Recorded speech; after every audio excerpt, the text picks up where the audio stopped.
Greg Beadle, hey man, nice to see you. You too, in Alec. Davos again. You've been here half a dozen times? Yeah, 2017 is my first year here, and every year since, besides the years we missed for COVID. So what I'm doing, I'm like the number 10. In a football team, the number 10 goes out and finds unusual interviews, unusual people. I'm trying to talk to the South Africans who actually involved in this event and just get a little bit of an insight for what they're doing now from your side, as we can see from the camera that you put on the table. That's a manier of a lens. Smaller bodies, longer lenses these days, quite crazy the proportions compared to what you used to back in the day, you know. So this tells me you're a photographer. The size? I mean, seriously, Greg, this is supposed to be like a family show or a Well, family. it This is. news TV, when they ask us, you know, on YouTube, they say, are kids allowed to see this? We always say yes. Yes, I don't of know about course. this one anymore. So, but you, Apologies. My you apologies. get brought here by the WEF every year from Cape Town all the way to Switzerland to take photos. And I'm sure people must be saying, but haven't they got good photographers here in Switzerland or in Europe or elsewhere? Yeah. Why do they bring you? It is a question I ask, and every year I come here, I again say, look, you know, this could be my last year here at the forum, and I appreciate the invitation to be official photographer again this year. I guess they're happy with my work, and they're happy with the way, you know, it's a fairly intense week. We shoot around 7 to 8 sessions per day, and we don't complete a full session. You know, we'll go to 2 or 3 sessions within the same hour to try and get photographs of everyone who's actually attending or participating in the sessions at the forum. In between that, we're in and out. Like this morning, I shared a couple of photos with you this morning of the beautiful sunrise. They're amazing, by the way. Over the mountain. Thank you. I can see why frosty they signs. Oh, thank you, Alec. Yeah. So look, you know, it's always a privilege to be invited back. It's great to be in the snow, coming from 30 degrees out in Cape Town. We do have power here as well. Besides that, it's great to be in Davos. And I know there's mixed news around Davos, which I'm sure we'll get into, but I'm here for work. I get paid to be here. I'm a commercial contract photographer. And yeah, here I am. Well, it's interesting you say power, because we kind of had the inside track that Cyril wasn't coming yesterday because of certain events, and then it was announced formally that Cyril Ramaphosa, the South African president, is staying at home.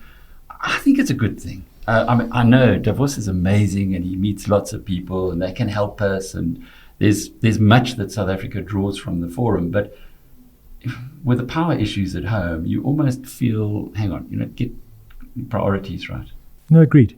I think there's a lot of benefit at being at the World Economic Forum from the way I see it, but I think priorities is, as you say, totally back home. But Enoch Godongwana is here, so the finance minister is here. So at least we do have a strong delegation. I know for many years, the finance minister, during the Zuma years, indeed, used to lead the delegation, Tito Mboweni, and then Pravin Gordhan, and of course before them, Trevor Manuel. So it's usually the president and the finance minister, but this time around, the finance minister is looking after international business, and his boss is at home. Let's hope when we get home, stage 6 is part of the past. But I guess that's also part of this forum, isn't it? You get to learn from other people who've also been through the issues that South Africa is going through with power scarcity and perhaps fast track solutions. And I guess that's part of it. The forum bring people together. You mentioned Mandela's visit and meeting with the Vietnamese leader at the time. What a story, eh? Yeah. I came here for the first time in 1993. It was like a one-off. I was at the time the economics editor at the SABC. I hadn't been there for long because the SABC was not really a place to go and work during the apartheid era. But when Mandela came out of jail, you went in there. And then it was available then for people to go and learn. And when they invited Mandela, de Klerk, and Buthelezi to the World Economic Forum in 1992, the first time they'd been on a stage together, the three of them, they made some dramatic changes to our future. Because up to that point, Mandela arrived saying, nationalize everything. That was the ANC policy. He left saying, no, we're not going to nationalize things. We know that that's not right. And everybody put it down to, it must have been the capitalists from the West. But in fact, Tito Mboweni told me a few years later, it was the Prime Minister of Vietnam who told Madiba, that's not the way to go. In fact, that's the way to ruin your country. Rather don't nationalize everything. Learn from our mistakes, because we've gone that way and now we've turned it around. So it's that kind of often informal engagement with peers that can make such a big difference when you're sitting in a position of leadership, which can be pretty lonely, I guess. No. And Alec, I mean, I'd love to know, and as we discuss between us, why do you keep coming back? Why are you here this year for the forum? At the forum? Yeah, okay. So I came 1992, then left the SABC and went to work at ABSA.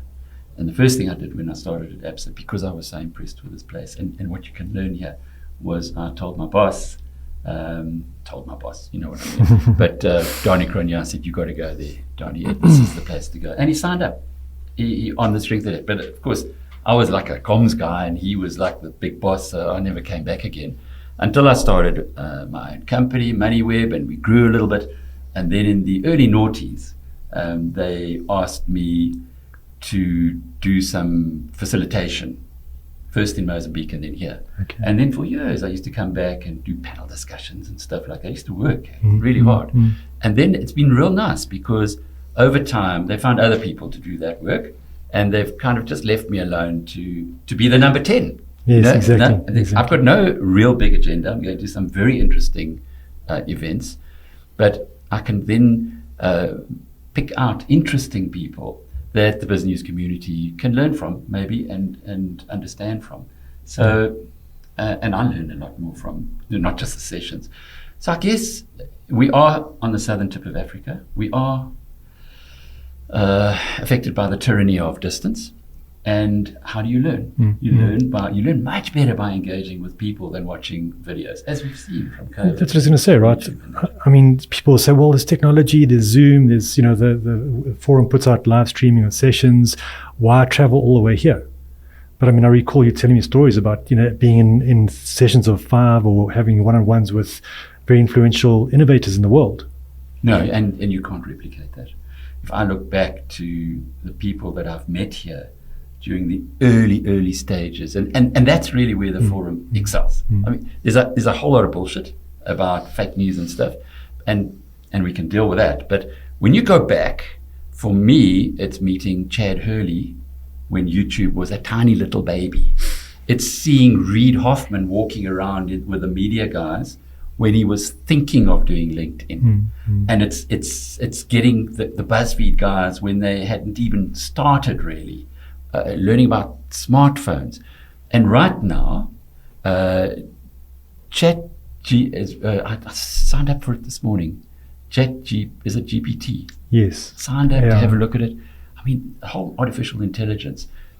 When we came here as South Africans and we didn't really know what smartphones were, and you get into a room of people and the facilitator asks, well, who here has a smartphone, and you're the only one in the room who hasn't put your hand up. You realize, whoa, you've got to start plugging into what's going on in the world. And to me, that's where it excels. The forum brings incredibly smart people from all over the world to share the latest developments. And if you can just open your mind and start learning from them, you can take that back home in the work that I do and share that with people, and maybe as a nation we can learn, or certainly the people who want to learn. But that's why I come back here. And you can't get it anywhere else, Greg. Yeah, and I mean, you mentioned the word share. Obviously, with your interest in active share portfolio, you cannot beat that kind of one-on-one, or that those, as you say, embryonic stage new companies. Yeah, I think that the Biz News portfolio has done very well because of Davos, because I've been exposed to these trends and things. And actually this time around, I'm going into a fairly small session with Satya Nadella, who's the CEO of Microsoft, which is in our recommended as a model portfolio. But when you can eyeball a guy, not just in a big group where lots of people are looking and talking and they're on their best behavior, but when you're in a smaller group, you get a better sense of who they are. Do you really want to be invested with them? Will you entrust it with your money? I mean, we got to worry about Michael's worry about our little bit of money, but you know what I mean. I'm also going to a session with the CEO of Uber, who I think has done an amazing job of turning that around.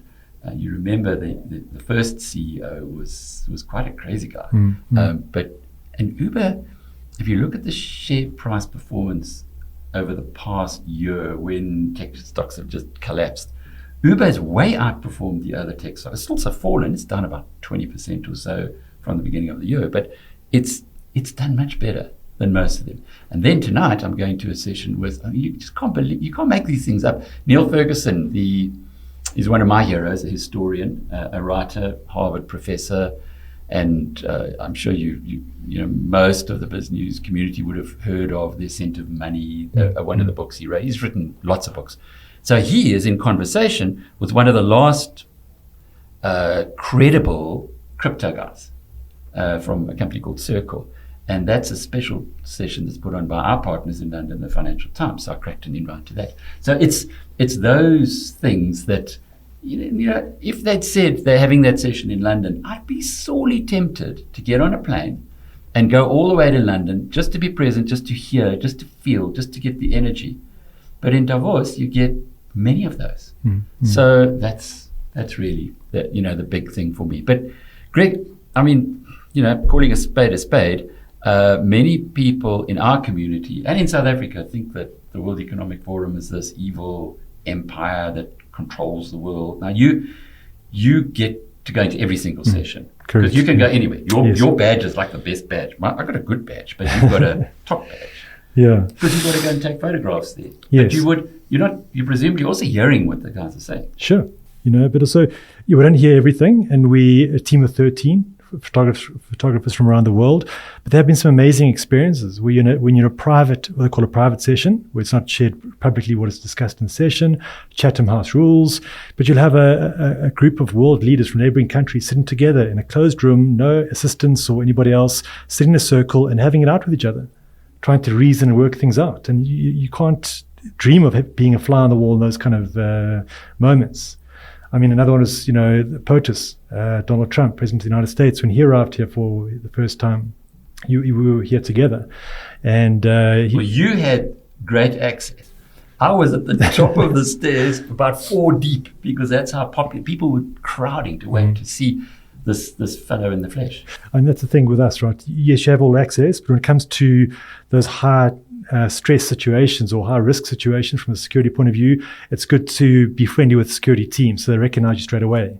And so you come, you stay, So yes, I was within a meter from Donald Trump. It didn't excite me, anyway at the time. But to his credit, halfway up the staircase, dead silence. Everyone was staring at this President of America walking up the stairs. With a great coat. Yeah, totally. With his real like a Mussolini face. Yeah, Mussolini face and the coif to go with it. And halfway up, somebody shouted out, "Mr. Trump, can you see you're not welcome here?" And he just puffed out his chest and looked around and went, "Look around you. I don't think so." Turn around, Karen, and walk up the stairs. I mean, those priceless moments is, I guess, part of the reason why what you see here in Davos. Yeah, but let's get on to those that doing evil now. Secret handshake stuff. Yeah. Secret handshakes and all of how much of that stuff have you picked up? Because the conspiracy theorists are now saying, okay, well, this has been everywhere. Yeah. He would know. Yeah, it's tricky, right? Because I haven't seen anything negative. I haven't seen anything clandestine, anything negative around what the World Economic Forum is doing. I'm here to document this event. I'm here to share what happens in the event. There's no brief on what to include, what not to include. We're here. It's a transparent network platform that we work with. So to date, since 2017, and remember we cover the meetings in China, Africa, and South America at this stage. So we have extensive exposure to the forum through the event side of it. And to date, I haven't come across anything that I've seen to be negative. Mm. Yeah, and I guess, as I was saying to Bryony Guthrie, a really good pal's daughter works here.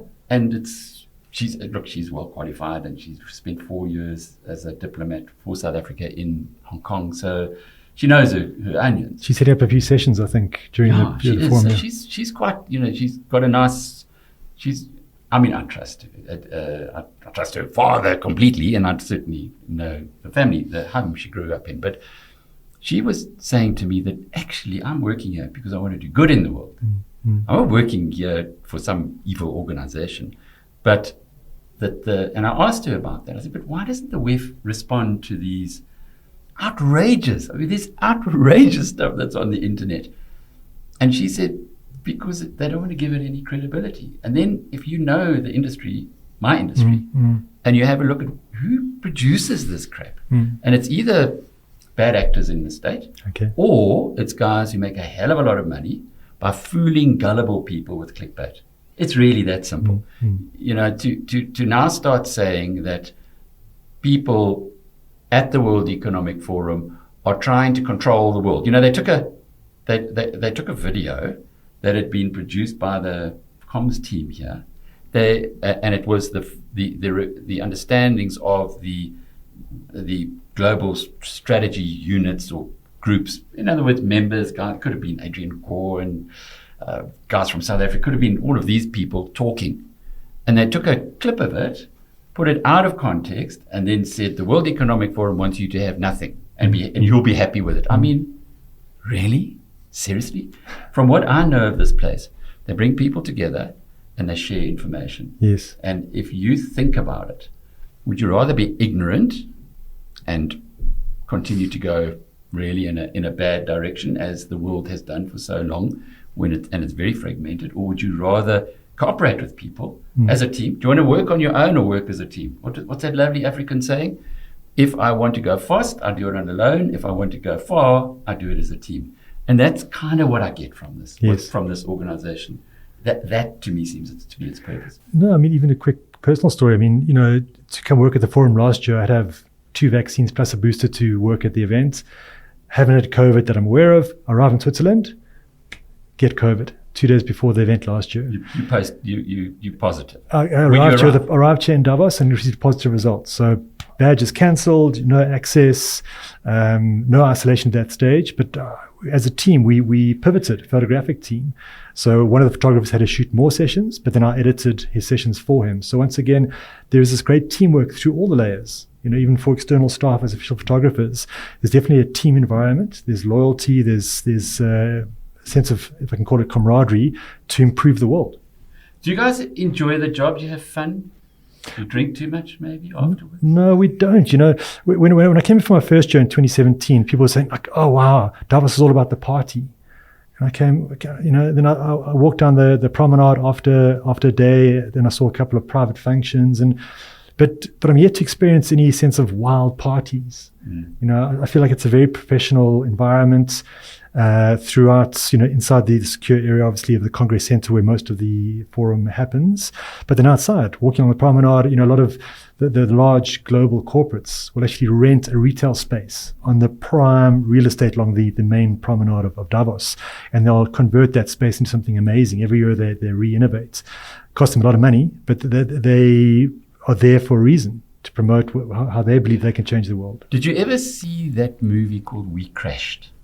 I haven't seen it yet. About WeWork, Adam Neumann. And it was so interesting because Adam Neumann, the entrepreneur who started WeWork, targeted Mr. Son, in the Japanese venture capitalist. And he got himself a speaking slot at a conference in India that he knew Mr. Son was at. And he flew all the way to that conference and then spoke at that conference to meet Mr. Son. I get the feeling that there's a bit of that here as well. And I guess maybe it's the minority, but where some business people say, hang on, Koos Becker's going to be here. Yes. I want to see Koos Becker. Yes. I'm going to make a point of going there and finding him and maybe buttonholing him. I was at breakfast this morning listening to some guys. This poor guy was sitting there, a little exasperated, and the chap was heavy elevator pitch selling to him. He didn't have one of these badges. I don't even know if he had a badge, but you get a bit of that as well. I guess when you get so many powerful people together in one place, and they can change your life, like it did for Adam Neumann with Matsushi Son, I think his name was. Well, exactly, Alec, you referred to Koos Becker. I mean, there's a welcome reception tomorrow night, hosted by South Africa, for the opening of this year's World Economic Forum. So we've got, I think, Koos Becker's here, a couple of high-profile people from South Africa, including Brand South Africa, right? Koos is regular, though. Of course. You know what I remember he was here one year, and he was actually on sabbatical. I don't know if you recall, but he retired, I think, as CEO, and then he took a sabbatical of a year or two, he just went. He went around. He came here like incognito. He had his badge, of course, but he was just going around to sessions and learning it. And ask him, well, if it's good enough for Koos Becker to come to learn from, surely his achievement suggests it's good enough for anybody else. And that's why, to me, it's like a real privilege to be here. Exactly. I mean, personally, for me, one of my highlights of this week is seeing our prominent South African, I call them business ambassadors, the likes of Koos or Adrian Gore or Stephen Kossif, and to hear these people speak about South Africa and how they believe in South Africa, what they've achieved, their successes, and how people should believe in South Africa, not believe all the negative news that you read. That's the private sessions you're talking about. When you go into, because you'll see how the guys really operate. It's not in a private session that running the country down, quite the opposite. Exactly. Look, as photographers, we get a lot of special requests where it might be a dinner function at Schatzalp or at the one of the hotels, Concordia Hotel, and then we're there in a private session with people with different agendas in terms of what they're talking about on the evening, and you will have the Adrian Gores and Stephen Costa speaking. But I said it does make me proudly South African to hear these people be so proud about our country.